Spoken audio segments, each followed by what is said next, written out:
श्रीगणेशाय नमः। श्रीसरस्वत्यै नमः। श्रीवेदव्यासाय नमः। नारायणं नमस्कृत्य नरं चैव नरोत्तमं देवीं सरस्वतीं व्यासं ततो जयमुदीरयेत्। सप्तषष्टितमोऽध्यायः। विजयी अर्जुन और उत्तर का राजधानी की ओर प्रस्थान। वैशंपायन उवाच। वैशंपायन जी कहते हैं, जन्मेजय, इस प्रकार बैल सी विशाल आंखों वाले अर्जुन उस समय युद्ध में कौरवों को जीतकर विराट का वह महान गोधन लौटा लाए।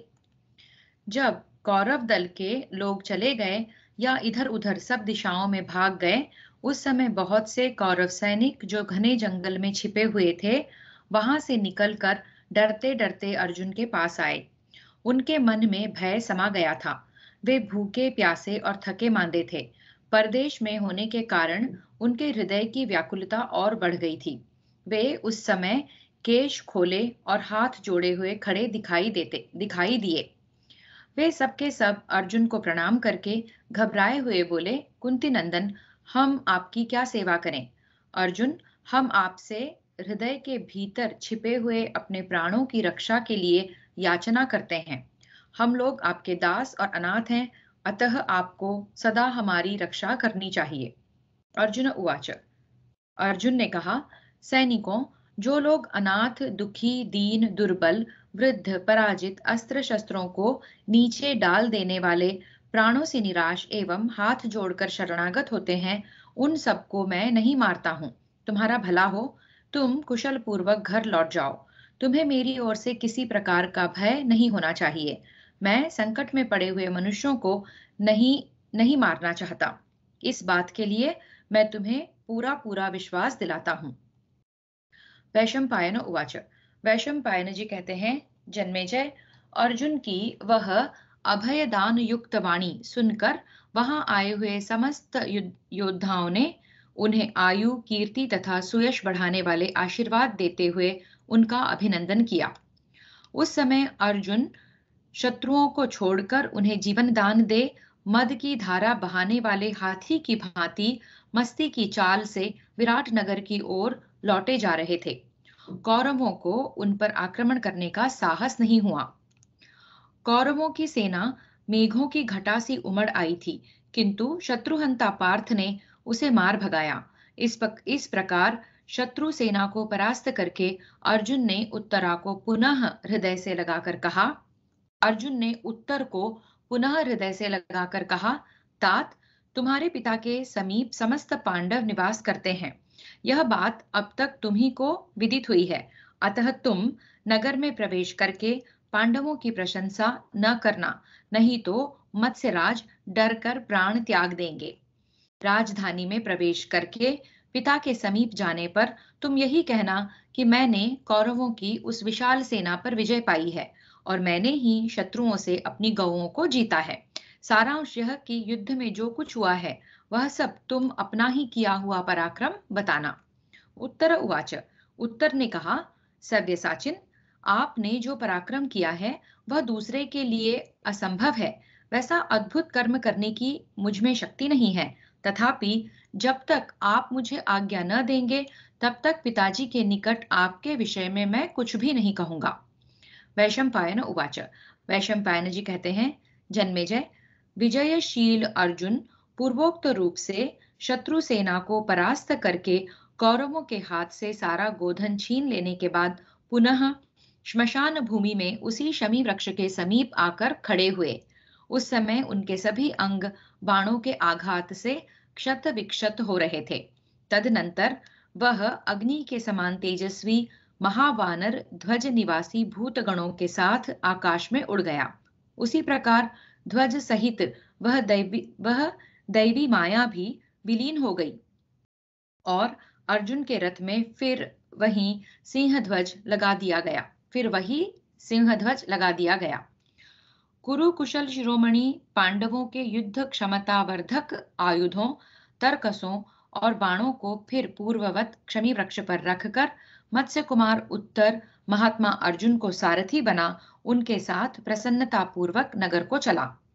शत्रुहंता कुंती पुत्र ने शत्रुओं को मारकर महान वीरोचित पराक्रम करके पुनः पूर्ववत सिर पर वेणी धारण कर ली और उत्तर के घोड़ों की रास संभाली।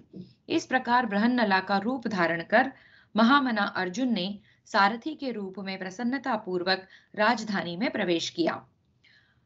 वैशंपायन उवाच। वैशंपायन जी कहते हैं, राजन, तदनंतर कौरव युद्ध से भागकर विवशता पूर्वक लौट गए। उन सब ने दीन भाव से उस समय हस्तिनापुर की ओर प्रस्थान किया। इधर अर्जुन ने नगर के रास्ते में आकर उत्तर से कहा, महाबाहु राजकुमार, देख लो, तुम्हारे सब गोधन ग्वालों के साथ यहाँ आ गए हैं। वीर, अब हम लोग घोड़ों को पानी पिला और नहलाकर उनकी थकावट दूर हो जाने के बाद अपराह्न काल में विराट नगर चलेंगे।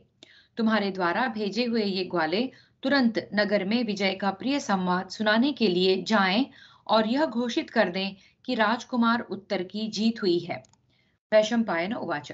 वैशंपायन जी कहते हैं, जन्मेजय, तब अर्जुन के कथनानुसार उत्तर ने बड़ी उतावली के साथ दूतों को आज्ञा दी, जाओ और सूचित करो कि महाराज की विजय हुई है, शत्रु भाग गए और गौएं जीत कर वापस लाई गई हैं। इस प्रकार भरत कुल और मत्स्य कुल के उन दोनों वीरों ने आपस में सलाह करके पूर्वोक्त शमी वृक्ष के समीप जा पहले के उतारे हुए अपने अलंकार आदि शरीर पर धारण कर लिए थे और उनके रखने के पात्र भी रथ पर चढ़ा लिए थे। इस तरह शत्रुओं की संपूर्ण सेना को पराजित करके कौरवों से सारा गोधन छीनकर विराट कुमार वीर उत्तर बृहन्नला सारथी के साथ प्रसन्नता पूर्वक नगर की ओर प्रस्थित हुआ। इस प्रकार श्री महाभारत विराट पर्व के अंतर्गत गोहरण पर्व में उत्तर का आगमन विषयक 67वां अध्याय पूरा हुआ। अष्टषष्टितमोऽध्यायः राजा विराट की उत्तर के विषय में चिंता, विजयी उत्तर का नगर में प्रवेश, प्रजाओं द्वारा उनका स्वागत, विराट द्वारा युधिष्ठिर का तिरस्कार और क्षमा प्रार्थना एवं उत्तर से युद्ध का समाचार पूछना। वैशंपायन उवाच। वैशंपायन जी कहते हैं, जन्मेजय, सेनाओं के स्वामी राजा विराट ने दक्षिण गोष्ठ की गौओं को जीतकर शीघ्र ही चारों पांडवों के साथ अत्यंत प्रसन्नता पूर्वक नगर में प्रवेश किया। महाराज, संग्राम में त्रिगर्तों को हराकर संपूर्ण गौएं वापस ले विजय लक्ष्मी से संपन्न महाराज विराट कुंती पुत्रों के साथ बड़ी शोभा पाने लगे। मित्रों का आनंद बढ़ाने वाले वीरवर विराट राज सिंहासन पर विराजमान हुए। उस समय शत्रुओं को संताप देने वाले सब शूरवीर कुंती पुत्रों के साथ राजा की सेवा के लिए उनके पास बैठे। फिर ब्राह्मणों सहित समस्त प्रजा वर्ग के लोग उपस्थित हुए। सब ने सेना सहित मत्स्यराज का अभिनंदन एवं स्वागत सत्कार किया। तदनंतर मत्स्य देश के राजा सेनाओं के स्वामी विराट ने ब्राह्मणों तथा प्रजा वर्ग के लोगों को विदा कर दिया। अंतःपुर में जाकर उत्तर के विषय में पूछा, राजकुमार उत्तर कहाँ गए हैं? तब घर में रहने वाली स्त्रियों और कन्याओं ने उनसे सब बातें बताई। इसी प्रकार अंतःपुर में रहने वाली स्त्रियों ने भी बताया कि कौरवों ने हमारे गोष्ठ का गोधन हर लिया है। अतः कुमार भूमिंजय अत्यंत साहस के कारण क्रोध में भरकर अकेले ही उन गौओं को जीत लाने के लिए बृहन्नला के साथ निकले हैं। सुना है शांतनु नंदन भीष्म, कृपाचार्य, कर्ण, दुर्योधन, द्रोणाचार्य तथा द्रोणपुत्र अश्वत्थामा ये 6 अथिरथी वीर युद्ध के लिए आए हैं। वैशंपायन उवाच। वैशंपायन जी कहते हैं, जन्मेजय, युद्ध में आगे बढ़ने वाले अपने पुत्र को बृहन्नला सारथी के साथ एकमात्र रथ की सहायता से कौरवों का सामना करने के लिए गया हुआ सुनकर राजा विराट को बड़ा संताप हुआ। उन्होंने अपने सभी प्रधान मंत्रियों से कहा, कौरव हो या दूसरे कोई राजा, जब वे सुनेंगे कि त्रिगर्त लोग युद्ध में पीठ दिखाकर भाग गए हैं, तब वे कदापि यहाँ ठहर नहीं सकेंगे।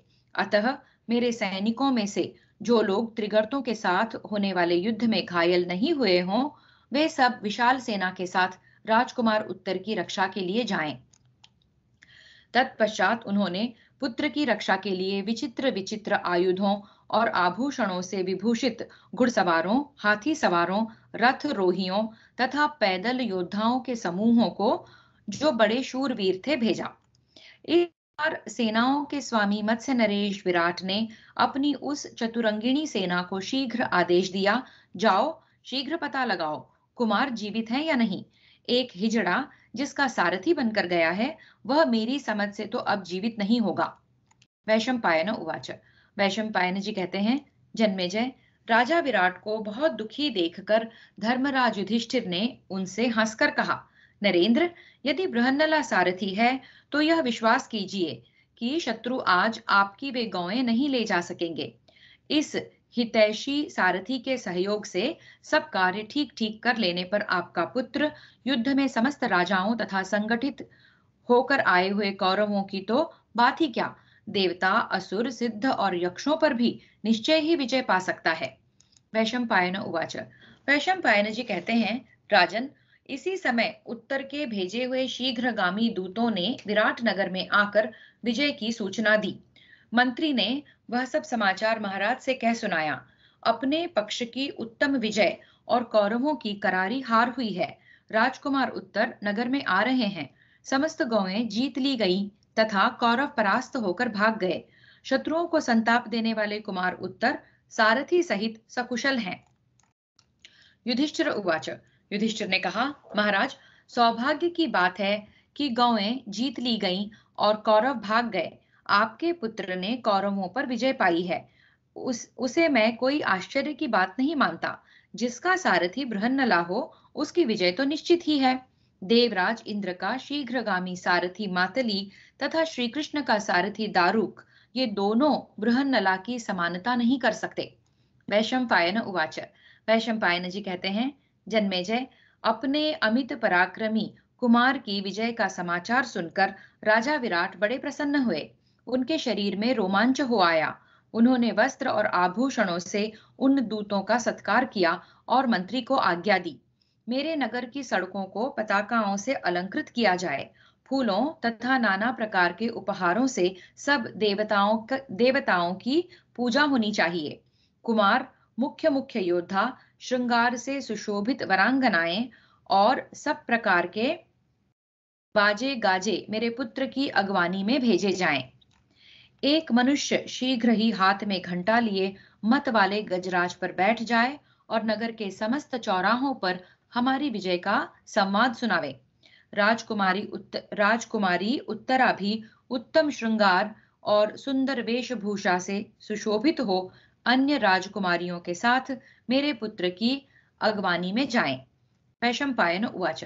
वैशंपायन जी कहते हैं, राजन, राजा की इस आज्ञा को सुनकर बहुमूल्य वेशभूषा से सुशोभित सौभाग्यवती तरुणी स्त्रियों, सूत, मागध और बंदी जनों सहित समस्त पुरवासी हाथों में मांगलिक वस्तुएं लेकर भेरी, तूर्य, शंख तथा पणव आदि मांगलिक बाजे साथ लिए महाबली विराट के अनंत पराक्रमी पुत्र उत्तर की अगवानी करने के लिए नगर से बाहर गए। राजन, तदनंतर सेना सुंदर वस्त्राभूषणों से विभूषित कन्याओं और वरांगनाओं को भेजकर परम बुद्धिमान मत्स्य नरेश हर्षोल्लास में भरकर इस प्रकार बोले, सैरंध्री, जा पासे ले आ, कंक, जुआ प्रारंभ हो। उन्हें ऐसा कहते देख पांडुनंदन युधिष्ठिर बोले, राजन, मैंने सुना है जब चालाक जुआरी अत्यंत हर्ष में भरा हो तो उसके साथ जुआ नहीं खेलना चाहिए। आज आप भी बड़े आनंद में मग्न हैं, अतः आपके साथ जुआ खेलने का साहस नहीं होता। तथापि आपका प्रिय कार्य तो करना ही चाहता हूं, अतः यदि आपकी इच्छा हो तो खेल शुरू हो सकता है। विराट उवाच। विराट ने कहा, स्त्रियां, गौएं, सुवर्ण तथा अन्य जो कोई भी धन सुरक्षित रखा जाता है, बिना जुए के वह सब मुझे कुछ नहीं चाहिए। मुझे तो जुआ ही सबसे अधिक प्रिय है। कंक उवाच। कंक बोले, सबको मान देने वाले महाराज, आपको जुए से क्या लेना है? इसमें तो बहुत से दोष हैं। जुआ खेलने में अनेक दोष होते हैं, इसलिए इसे त्याग देना चाहिए। आपने पांडुपुत्र युधिष्ठिर को देखा होगा अथवा उनका नाम तो अवश्य सुना होगा। वे अपने अत्यंत समृद्धिशाली राष्ट्र को, देवताओं के समान तेजस्वी भाइयों को तथा समूचे राज्य को भी जुए में हार गए थे। अतः मैं जुए को पसंद नहीं करता। नाना प्रकार के रत्नों और धन को हार जाने के कारण अब वे जुआरी युधिष्ठिर निश्चय ही पश्चाताप करते होंगे।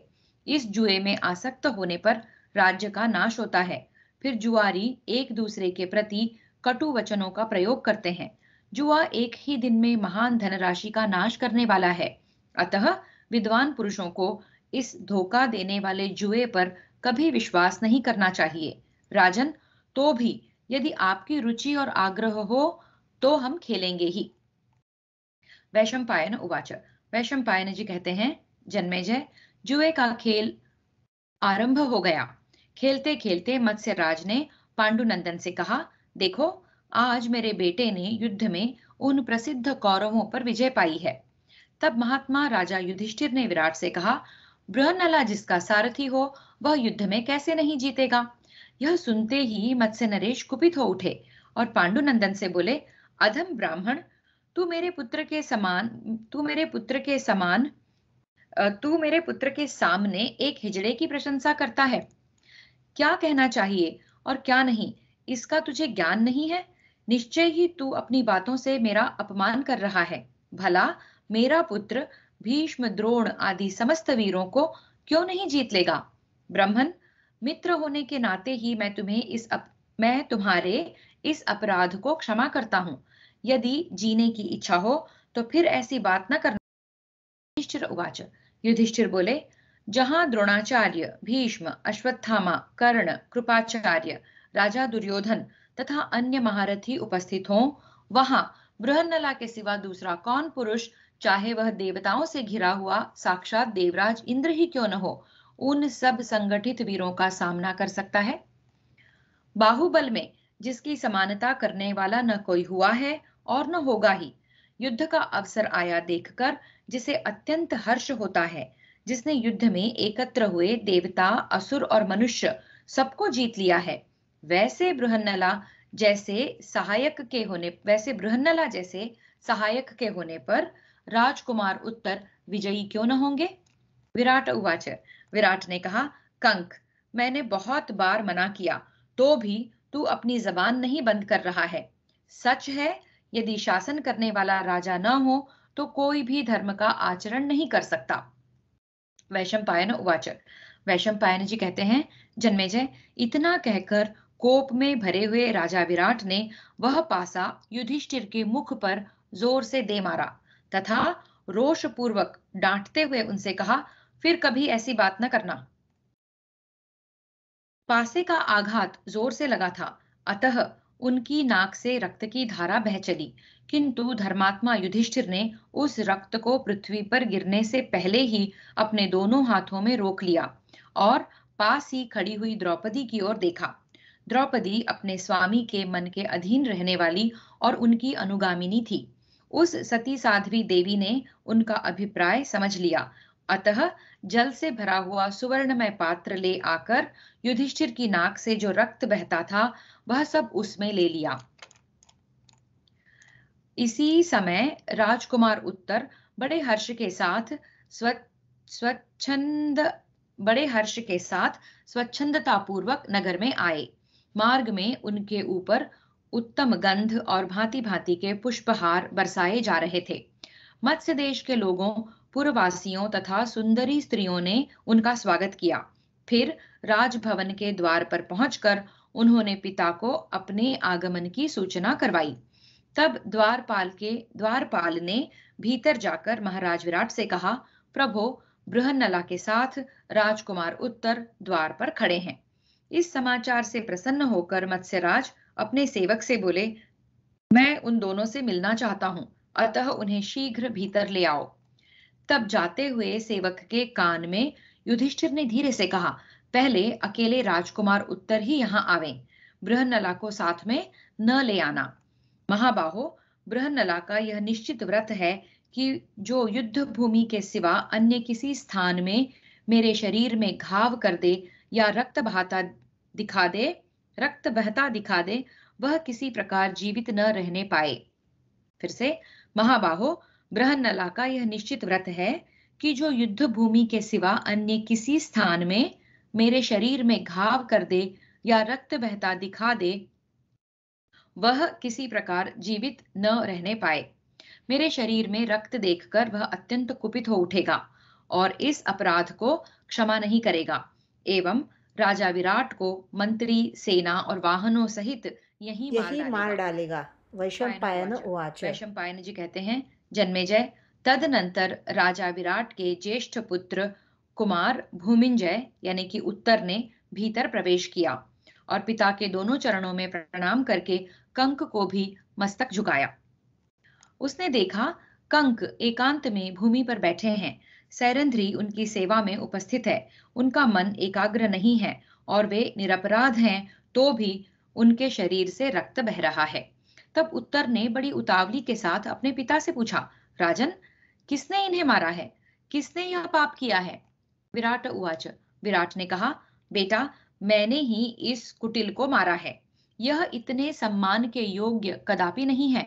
देखो ना, जब मैं तुम्हारे शौर्य की प्रशंसा करता हूँ, तब यह उस हिजड़े की बड़ाई करने लगता है। उत्तर उवाच। उत्तर बोला, राजन, आपने इन्हें मारकर बड़ा अनुचित कार्य किया है। शीघ्र ही इनको मनाइए, अन्यथा ब्राह्मण का भयंकर क्रोध विष आपको यहाँ जड़ मूल सहित भस्म कर डालेगा।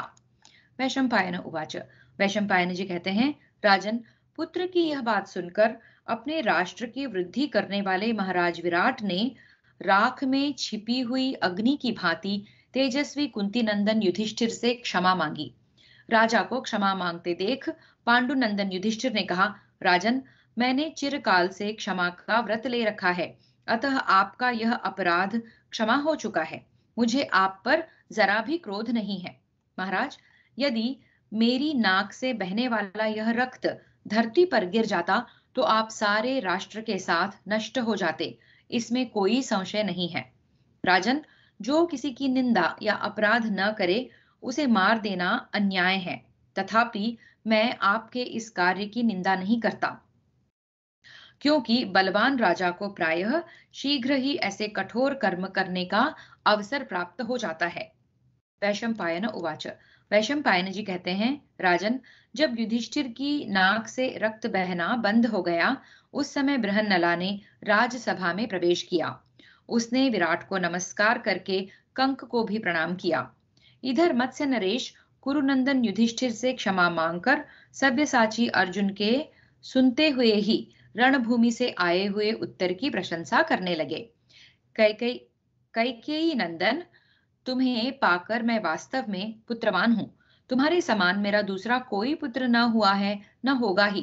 तात, जो एक ही लक्ष्य के साथ साथ सहस्रों लक्ष्यों का वेध करने के लिए बाण चलाता है और कहीं भी चूकता नहीं है, उस कर्ण के साथ तुम्हारा युद्ध किस प्रकार हुआ? बेटा, सारे मनुष्य लोक में जिनकी समानता करने वाला कोई नहीं है, उन भीष्म जी के साथ तुम्हारी भिड़ंत किस प्रकार हुई? तात, जो वृष्णि वीरों और कौरवों दोनों के आचार्य हैं तथा दोनों के ही नहीं संपूर्ण क्षत्रियों के आचार्य हैं, समस्त शस्त्रधारियों में जिनका सबसे ऊंचा स्थान है, उन द्रोणाचार्य के साथ तुम्हारा संग्राम किस प्रकार हुआ? आचार्य के जो शूरवीर पुत्र संपूर्ण शस्त्रधारियों में श्रेष्ठ हैं, जिनकी अश्वत्थामा नाम से ख्याति है, उनके साथ तुम्हारी लड़ाई कैसे हुई? बेटा, जैसे वणिक अपना धन छिन जाने पर दुखी होते हैं, उसी प्रकार युद्ध में जिन्हें देखकर बड़े बड़े योद्धा शिथिल हो जाते हैं, उन कृपाचार्य के साथ तुम्हारा संग्राम किस प्रकार हुआ? तात, जो राजपुत्र अपने महान बाणों से पर्वत को भी विदीर्ण कर सकता है, उस दुर्योधन के साथ तुम्हारी मुठभेड़ कैसे हुई? बेटा, कौरवों ने जिस गोधन को संग्राम में हड़प लिया था, उसे तुम जीत कर ले आए। यह बहुत अच्छा हुआ। आज हमारे शत्रु परास्त हो गए, इसलिए आज की वायु मुझे बड़ी सुखदायिनी प्रतीत हो रही है। नरश्रेष्ठ, तुमने उन समस्त शत्रुओं को युद्ध भूमि में जीतकर उन्हें भय में डाल दिया है और उन समस्त बलशालियों के हाथ से अपने सारे गोधन को इस प्रकार छीन लिया है, जैसे सिंह दूसरे जंतुओं के हाथ से मांस छीन लेता है। इस प्रकार श्री महाभारत विराट पर्व के अंतर्गत गोहरण पर्व में विराट उत्तर संवाद विषयक 68वां अध्याय पूरा हुआ। 69तमोऽध्यायः। राजा विराट और उत्तर की विजय के विषय में बातचीत। उत्तर उवाच। उत्तर ने कहा, पिताजी, मैंने गौओं को नहीं जीता है और न मैंने शत्रुओं पर ही विजय पाई है। यह सब कार्य तो किसी देवकुमार ने किया है। मैं तो डरकर भाग आ रहा था, किंतु वज्र के समान सुदृढ़ शरीर वाले उस तरुण देवपुत्र ने मुझे लौटाया और स्वयं ही रथ के पिछले भाग में रथी बनकर बैठ गया। उसी ने उन गौओं को जीता है और कौरवों को भी परास्त किया है। पिताजी, यह सब उसी वीर का कर्म है, मैंने कुछ नहीं किया है। उसी ने कृपाचार्य, द्रोणाचार्य, अश्वत्थामा, कर्ण, भीष्म और दुर्योधन इन छहों महारथियों को अपने बाणों से मारकर युद्ध से भगा दिया। जहां वहां जैसे यूथपति गजराज अपने झुंड के हाथियों के साथ भागा जाता हो, उसी प्रकार दुर्योधन और विकर्ण आदि राजपुत्र भयभीत होकर भागने लगे। तब उस महाबली देवपुत्र ने दुर्योधन से कहा, धृतराष्ट्र कुमार, अब हस्तिनापुर में तेरी जीवन रक्षा का कोई उपाय मुझे नहीं दिखाई देता, अतः देश देशांतरों में घूमकर अपनी जान बचा। राजन, भागने से तू नहीं बच सकता। युद्ध में मन लगा, जीत लेगा तो पृथ्वी का राज्य भोगेगा, अथवा मारे जाने पर तुझे स्वर्ग मिलेगा। महाराज, इतना सुनना था कि नरश्रेष्ठ दुर्योधन सांप की भांति फुफकारता हुआ रथ के द्वारा लौट आया और मंत्रियों से घिरकर उस देवपुत्र पर वज्र सरीखे बाणों की वर्षा करने लगा। मारिश, उस समय उसे देखकर मेरे तो रोंगटे खड़े हो गए और जांघें कांपने लगी, किंतु उस देवपुत्र ने अपने बाणों द्वारा सिंह के समान पराक्रमी दुर्योधन और उनकी सेना को संतप्त कर दिया। सिंह के समान सुदृढ़ शरीर वाले उस तरुण वीर ने रथारोहियों की सेना को छिन्न भिन्न करके हंसते हंसते उन कौरवों को भी धराशायी कर दिया, जिससे उनके कपड़े उतार लिए गए। जैसे मदोन्मत्त सिंह वन में विचरने वाले मृगों को परास्त करता है, उसी प्रकार उस वीर देवपुत्र ने अकेले ही उन 6 महारथियों को हराया है। विराट उवाच। विराट ने पूछा, बेटा, यह महायशस्वी महाबाहु वीर देवपुत्र कहाँ है, जिसने युद्ध में कौरवों द्वारा काबू में की हुई मेरी गौओं को जीता है? जिस देव कुमार ने तुम्हें और मेरी गौओं को भी बचाया है, मैं उस महापराक्रमी वीर को देखना और उसका सत्कार करना चाहता हूँ। उत्तर उवाच। उत्तर ने कहा, पिताजी, वह महाबली देवपुत्र वहीं अंतर्धान हो गया, किंतु मेरा विश्वास है कि वह कल या परसों यहाँ फिर प्रकट होगा। वैशंपायन उवाच। वैशंपायन जी कहते हैं, जन्मेजय, इस प्रकार संकेत पूर्वक बताने पर भी सेनाओं के स्वामी राजा विराट नपुंसक वेश में छिपकर वहीं रहने वाले पांडुनंदन अर्जुन को पहचान न सके।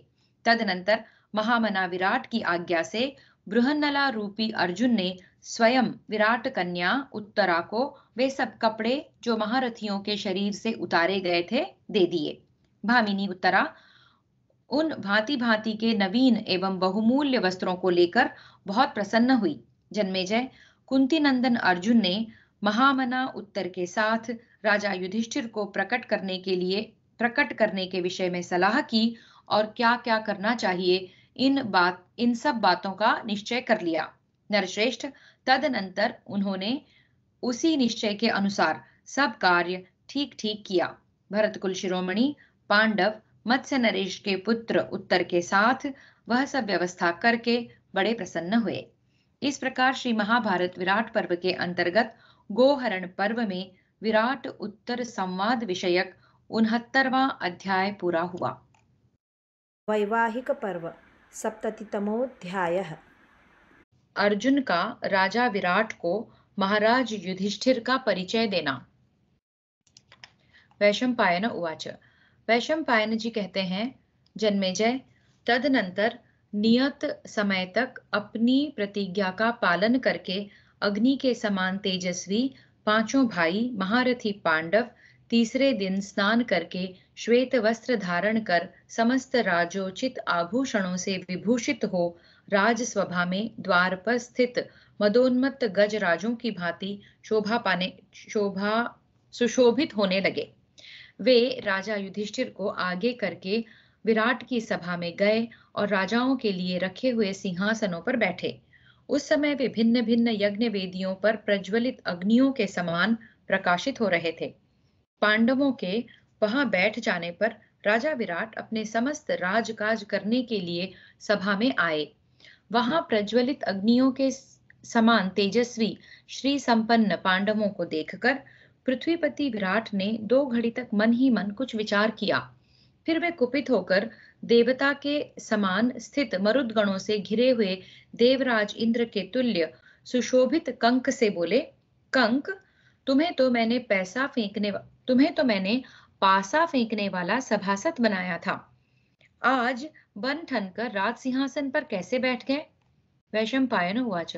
वैशंपायन जी कहते हैं, जन्मेजय, मानो परिहास करने के लिए कहा गया हो ऐसा विराट का वह वचन सुनकर अर्जुन मुस्कुराते हुए इस प्रकार बोले। अर्जुन उवाच।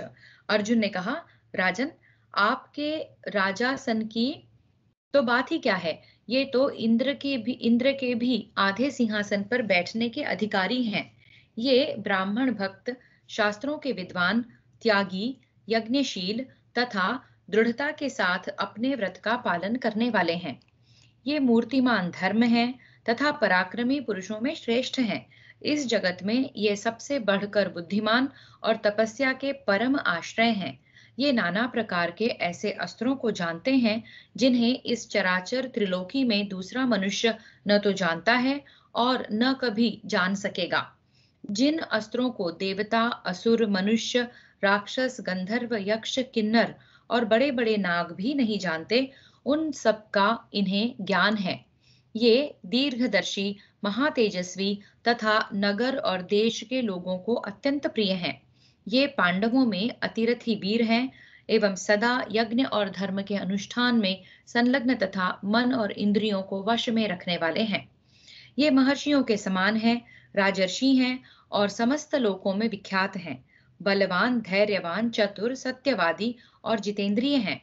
धन और संग्रह की दृष्टि से ये इंद्र और कुबेर के समान हैं। जैसे महातेजस्वी मनु समस्त लोकों के रक्षक हैं, उसी प्रकार ये महातेजस्वी नरेश भी प्रजाजनों पर अनुग्रह करने वाले हैं। ये कुरुवंश में सर्वश्रेष्ठ धर्मराज युधिष्ठिर हैं।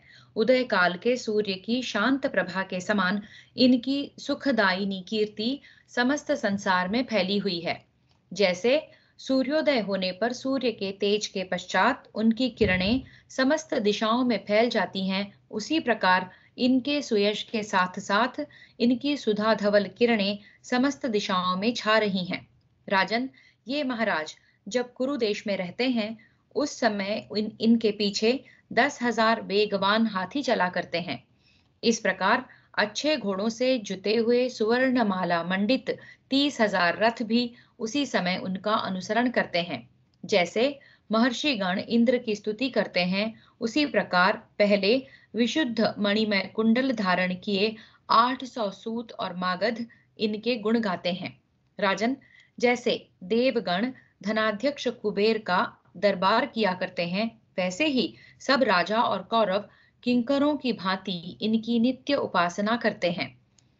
इन महाभाग नरेश ने इस देश के सब राजाओं को वैश्यों की भांति स्ववश यानी कि अपने अधीन और विवश करके कर देने वाला बना दिया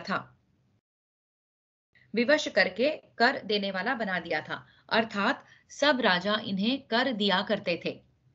अत्यंत उत्तम व्रत का पालन करने वाले इन महाराज के यहाँ प्रतिदिन 88,000 महाबुद्धिमान स्नातकों की जीविका चलती थी। ये बूढ़े, अनाथ, पंगु और अंधे मनुष्यों का भी स्नेह पूर्वक पालन करते थे। ये नरेश अपनी प्रजा की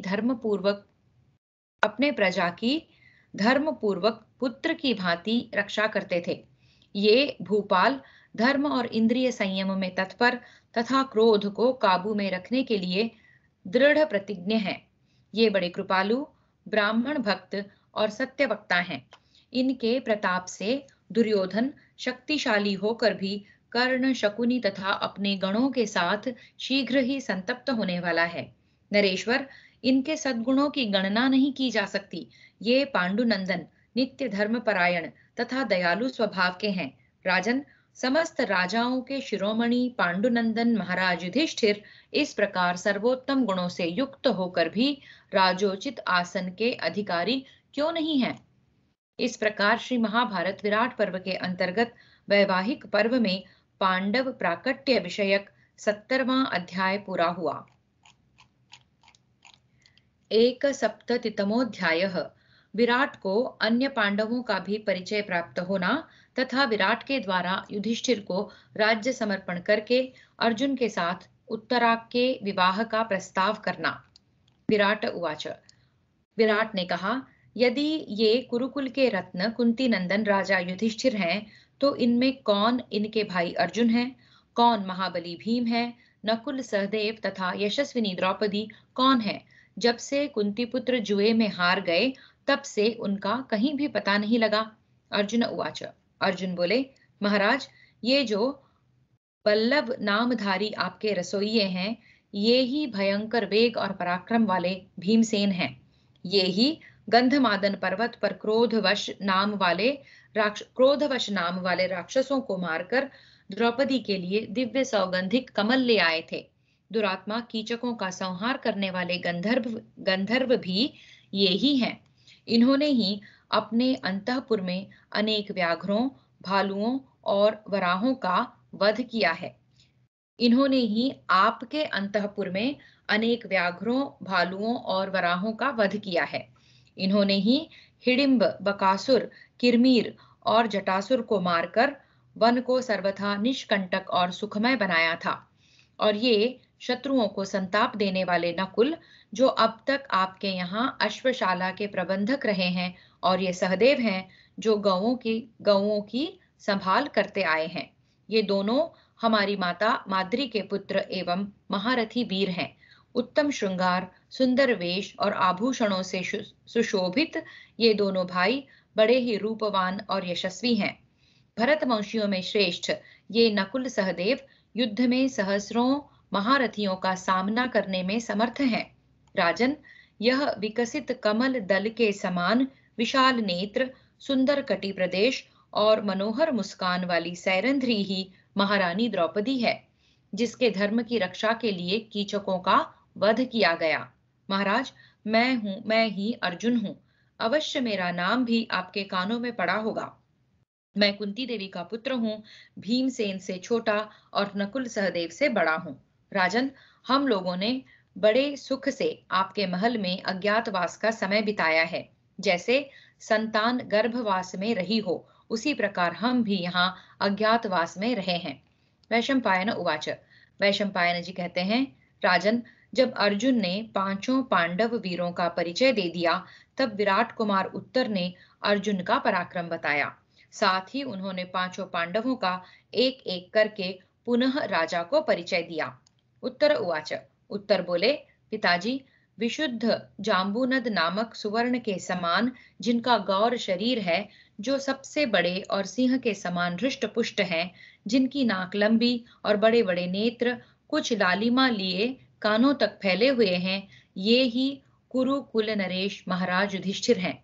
और ये जो मत वाले गजराज की भांति मस्तानी चाल से चलने वाले हैं, तपाए हुए सुवर्ण के समान जिनका विशुद्ध गौर शरीर है, जिनके कंधे मोटे और चौड़े हैं तथा भुजाएं बड़ी बड़ी और भारी हैं, ये ही भीमसेन हैं।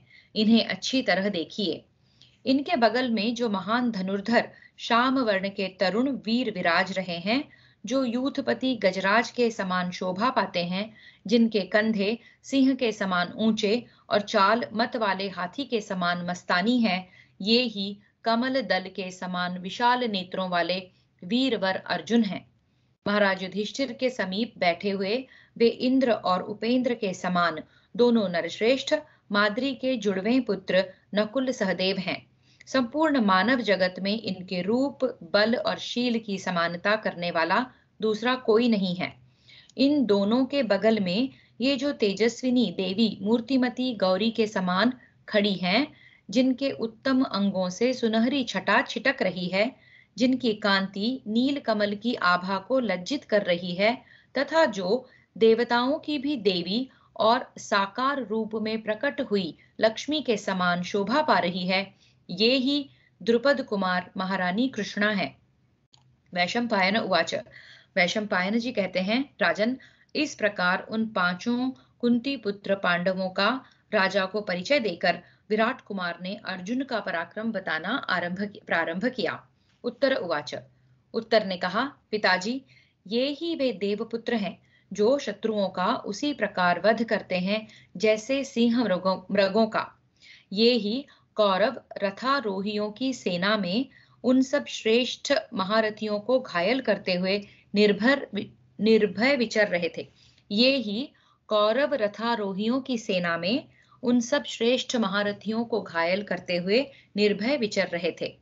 युद्ध में इनके एक ही बाण से घायल होकर विकर्ण का विशाल गजराज, जो सोने की सांकल से सुशोभित था, धरती पर दोनों दांत टेक कर मर गया। इन्होंने ही गौओं को जीता और युद्ध में कौरवों को परास्त किया। इनके शंख की गंभीर ध्वनि सुनकर मेरे तो कान बहरे हो गए थे। वैशंपायन उवाच। वैशंपायन जी कहते हैं, राजन, उत्तर की यह बात सुनकर प्रतापी मत्स्य नरेश, जो युधिष्ठिर के अपराधी थे, अपने पुत्र से इस प्रकार बोले, बेटा, यह पांडवों को प्रसन्न करने का समय आया है। मेरी ऐसी ही रुचि है। यदि तुम्हारी राय हो तो मैं कुमारी उत्तरा का विवाह कुंती पुत्र अर्जुन से कर दूं।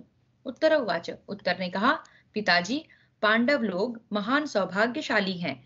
ये सर्वथा श्रेष्ठ, पूजनीय और सम्मान के योग्य हैं।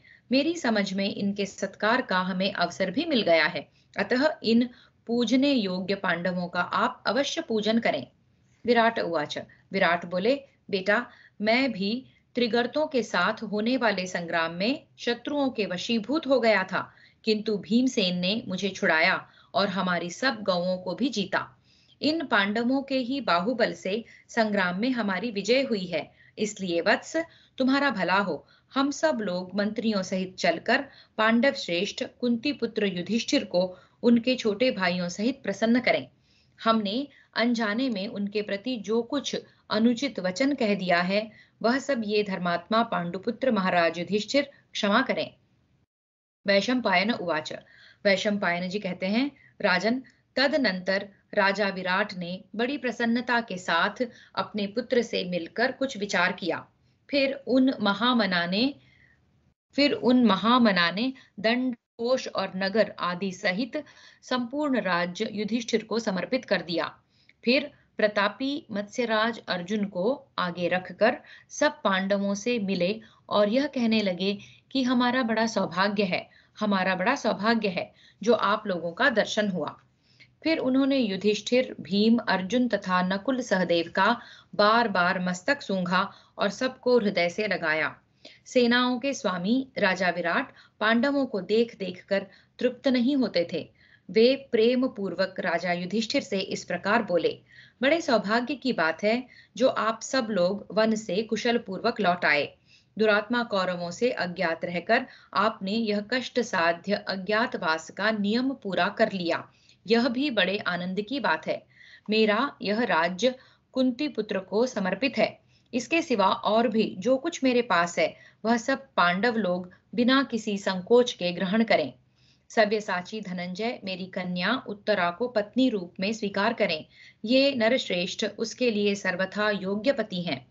राजा विराट के ऐसा कहने पर धर्मराज युधिष्ठिर ने कुंती नंदन अर्जुन की ओर देखा। भाई के देखने पर अर्जुन ने मत्स्यराज से इस प्रकार कहा, राजन, मैं आपकी पुत्री को अपनी पुत्र वधू के रूप में स्वीकार करता हूँ।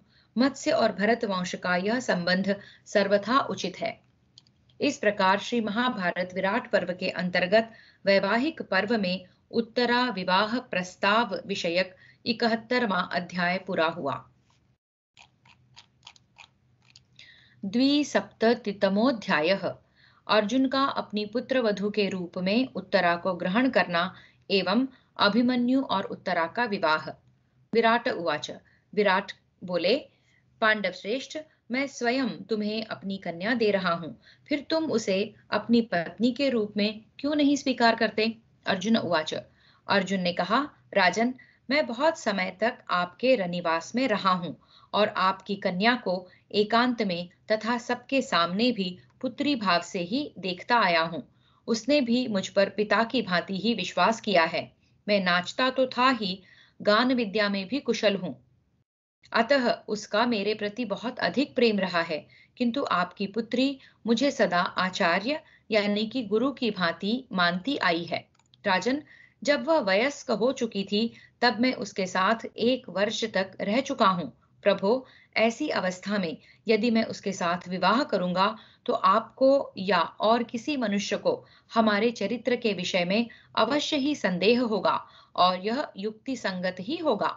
महाराज, वह संदेह न हो, इसके लिए मैं आपकी पुत्री को पुत्र वधू के रूप में ही ग्रहण करूंगा। ऐसा होने पर ही मैं शुद्ध चरित्र, जितेंद्रिय तथा मन को दमन करने वाला समझा जाऊंगा, और इसी से मेरे द्वारा आपकी कन्या के चरित्र की शुद्धि स्पष्ट हो जाएगी।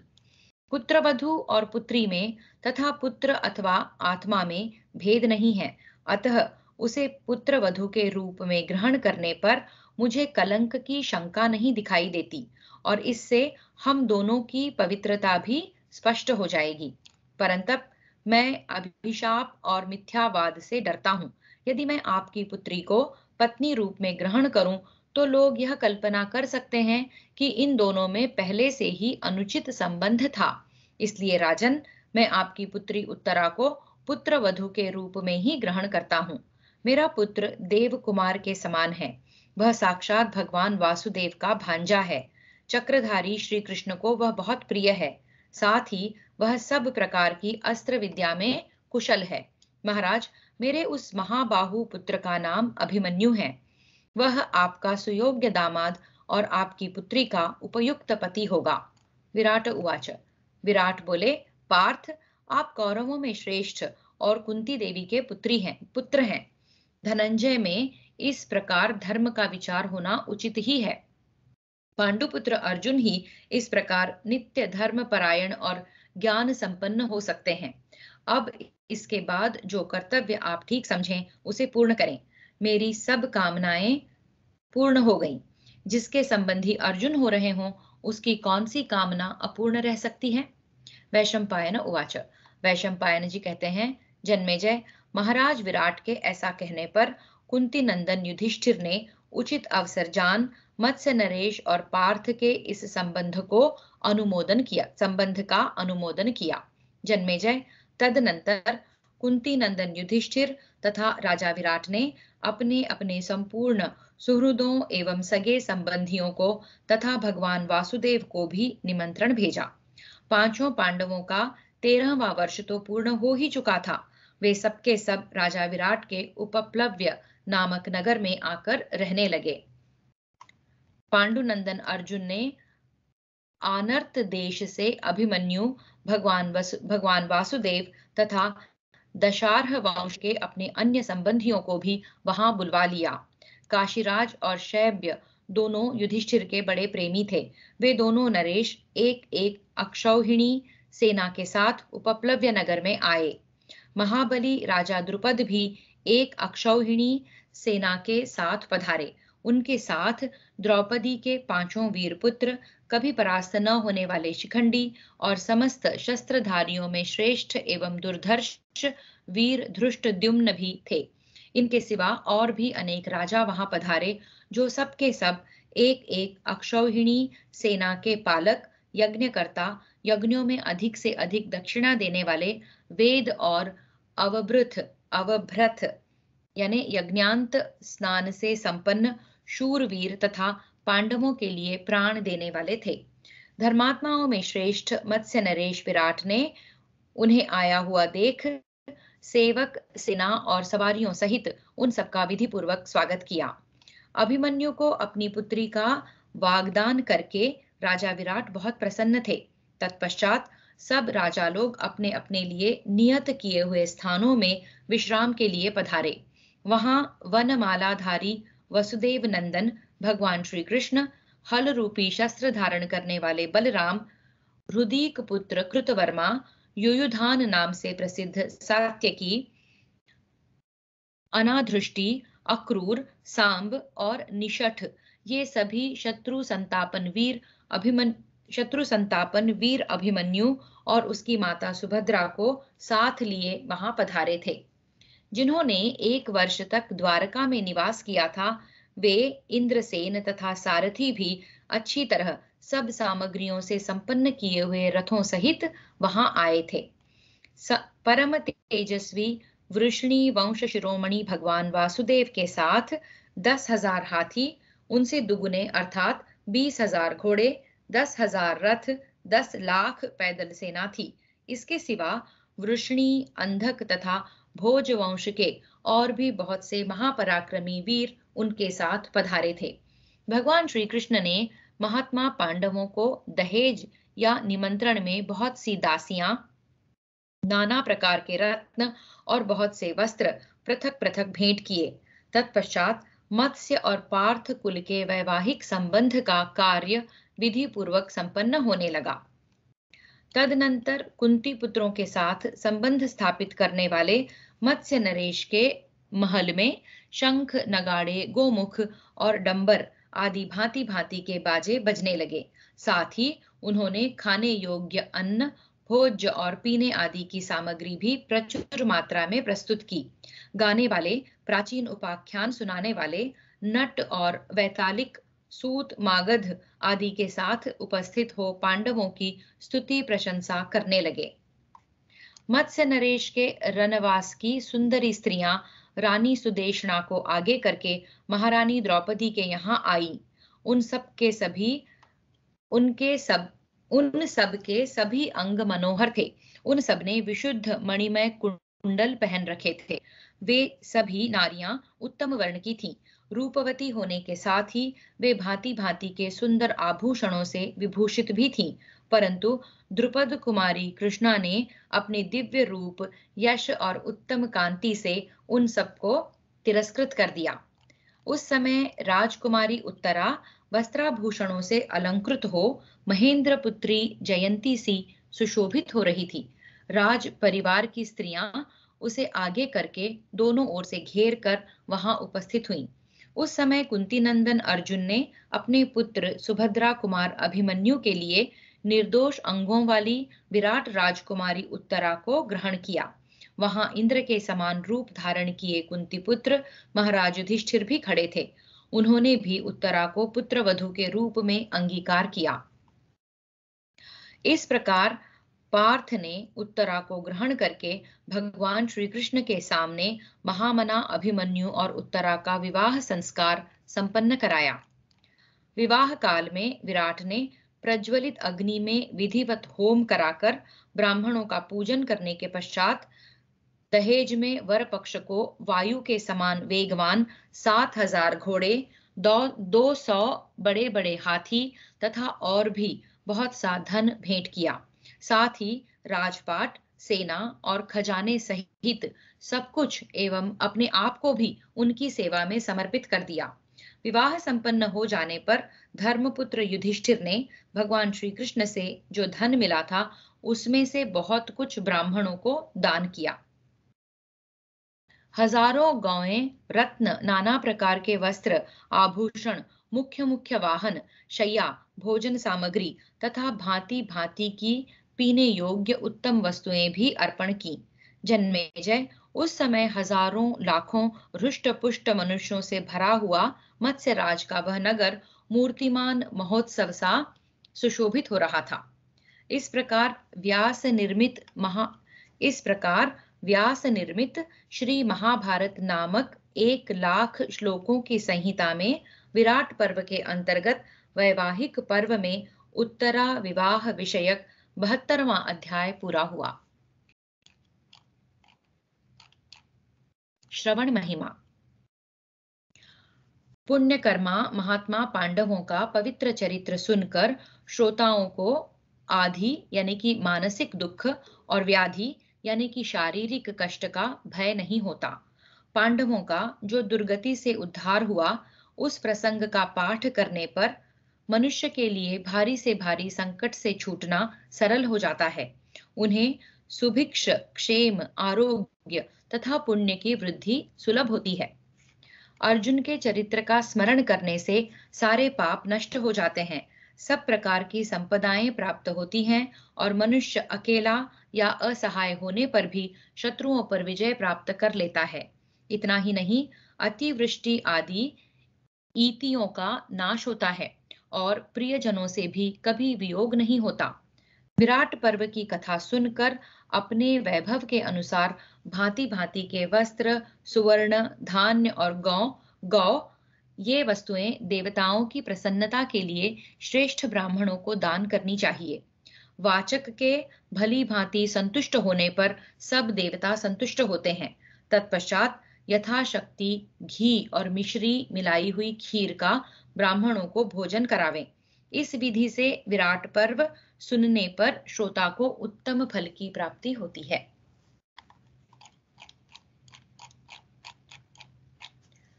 हरि ओम।